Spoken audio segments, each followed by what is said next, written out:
5 coisas que aconteceram depois que Jesus morreu.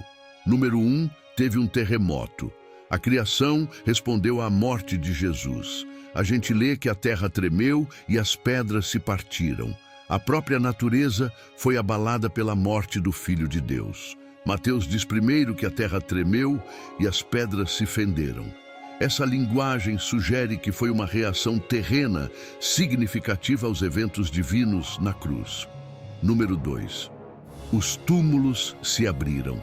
Mateus registra um acontecimento que não aparece em nenhum dos outros evangelhos. Os túmulos foram abertos e muitos. Os corpos dos santos, o povo de Deus que tinha dormido na morte, foram ressuscitados. Depois da ressurreição, eles saíram das tumbas, entraram na cidade santa, Jerusalém, e apareceram para muitos. Mateus 27, 52 a 53. Terremotos podem danificar tumbas, já que eram esculpidas na pedra. A ressurreição dos corpos só pode ser atribuída à ação direta de Deus, indicando que Ele está por trás do terremoto. Dadas as características geológicas da Palestina, que fica em uma falha sísmica significativa, um terremoto não seria um evento incomum, mas combinado com pedras, levando à abertura de tumbas, é mais um testemunho significativo da crucificação de Jesus. Um novo terremoto em breve será testemunha de um evento divino ainda mais importante: a ressurreição de Jesus. O relato único de Mateus sobre esses eventos enfatiza a vitória sobre a morte que o sacrifício de Jesus na cruz realiza. Aqueles que foram ressuscitados são descritos literalmente como aqueles que haviam adormecido, uma expressão comum no Novo Testamento para alguém que morreu, mas cuja sorte eterna está garantida, assim como o testemunho inicial, o sobrenatural. A ressurreição desses corpos de santos e suas aparições em Jerusalém é um testemunho marcante da obra de Jesus na cruz e depois da sua ressurreição. O termo povo santo provavelmente se refere a figuras piedosas do Antigo Testamento, heróis e mártires da história de Israel, escolhidos para testemunhar milagrosamente esses eventos. A aparição deles para as pessoas em Jerusalém é uma prova da eficácia da obra de Jesus na cruz. Isso antecipa o ensinamento de Paulo sobre Jesus sendo as primícias dos mortos. 1 Coríntios 15, 20 a 23. Agora, como as coisas realmente são, Cristo de fato ressuscitou dos mortos e se tornou as primícias, ou seja, o primeiro a ser ressuscitado com um corpo incorruptível e imortal, antecipando a ressurreição daqueles que dormiram na morte. Pois como a morte veio por meio de um homem, a ressurreição dos mortos também vem por meio de um homem. Assim como em Adão todos morrem, também em Cristo todos serão vivificados, mas cada um na sua própria ordem. Cristo, as primícias. Depois, os que são de Cristo na sua vinda serão ressuscitados com um corpo incorruptível e imortal.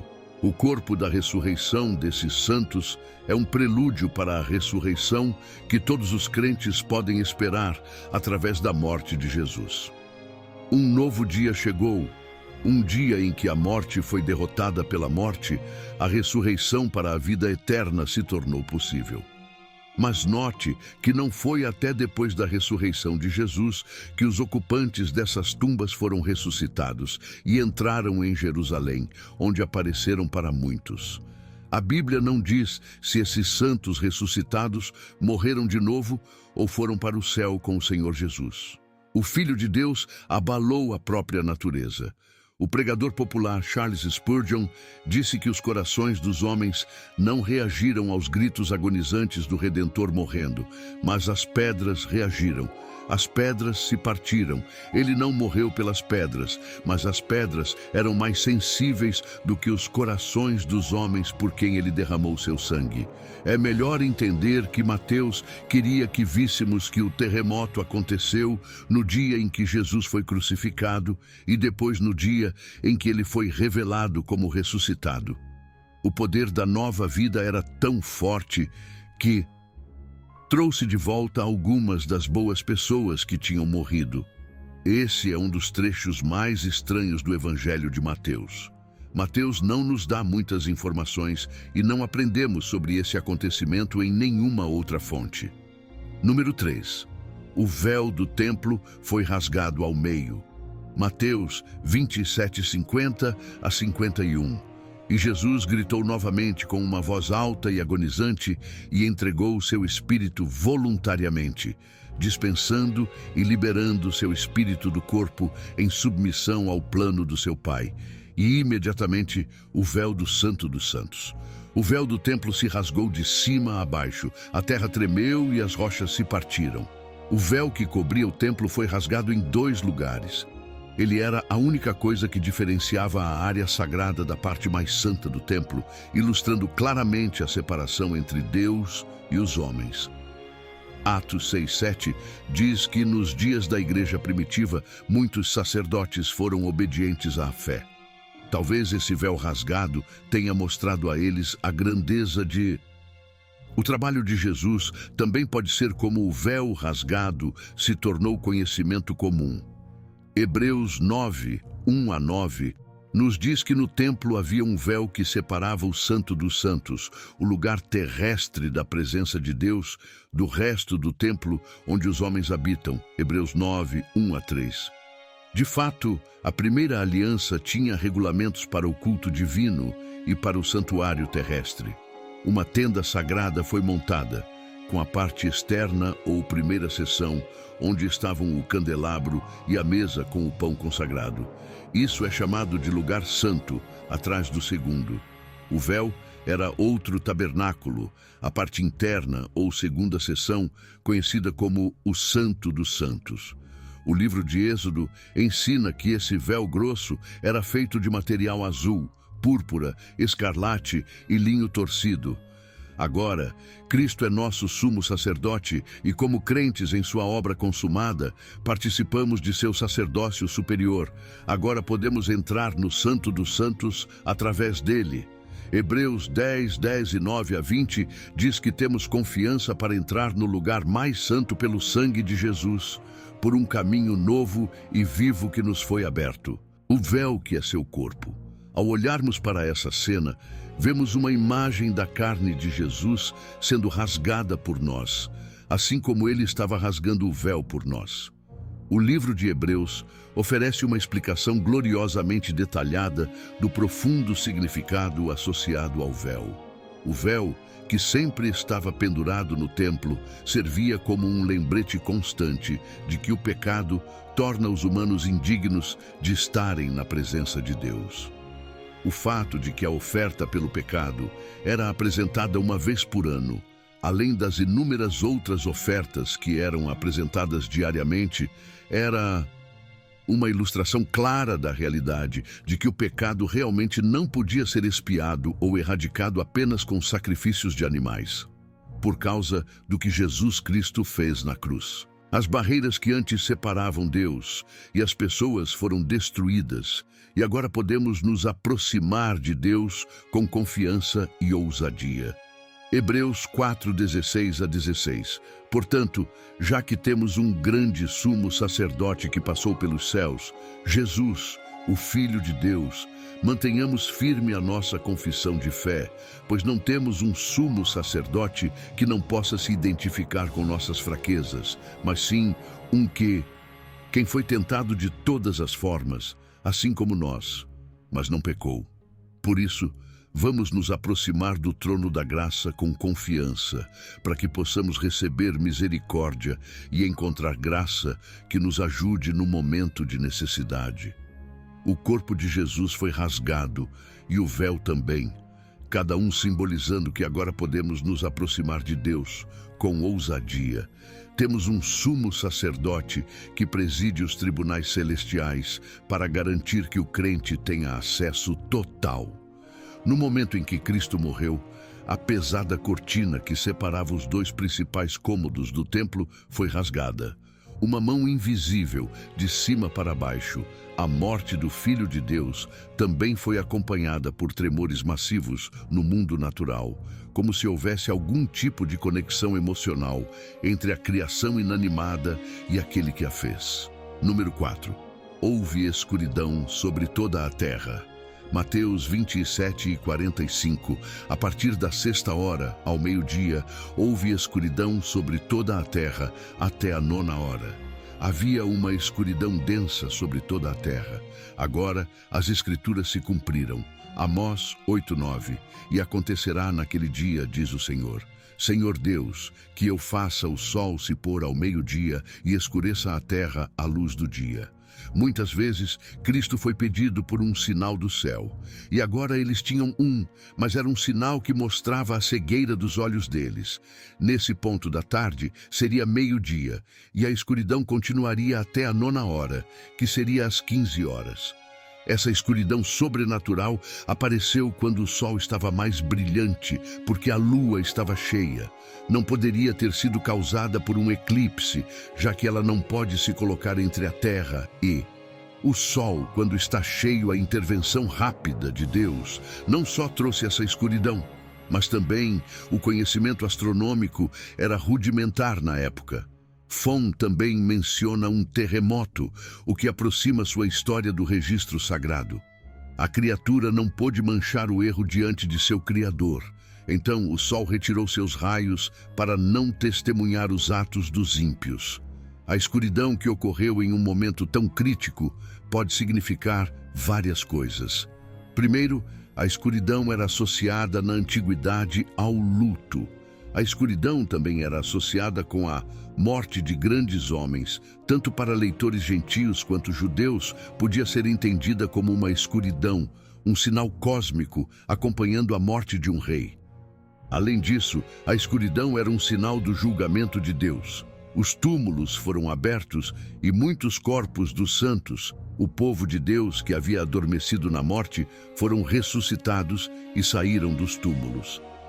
Depois da ressurreição, entraram na cidade santa, Jerusalém, e apareceram para muitos. Mateus 27, 52 a 53. Número 5.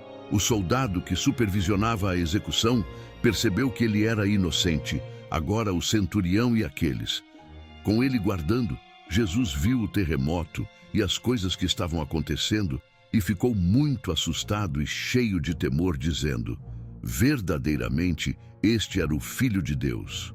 Mateus 27, 53 a 54. Era trabalho de um centurião garantir que a crucificação fosse feita corretamente e sem complicações. Ele geralmente estava à frente de 100 soldados. Na época da crucificação, ele era um soldado de carreira, cuja coragem e inteligência o ajudaram a subir de patente. Ele seria um soldado da mais alta ordem, precisava ser os dois. Frio e eficiente, para ter sucesso nessa posição, esse homem teve que seguir as ordens dos superiores. A cena da crucificação de Jesus foi tão marcante que até um centurião romano endurecido reconheceu que ele era o Filho de Deus. Essa percepção significava que Jesus era inocente do crime pelo qual estava na cruz. O centurião deve ter sentido uma mistura de emoções. Ele acabou de perceber que tinha supervisionado a crucificação de um homem inocente.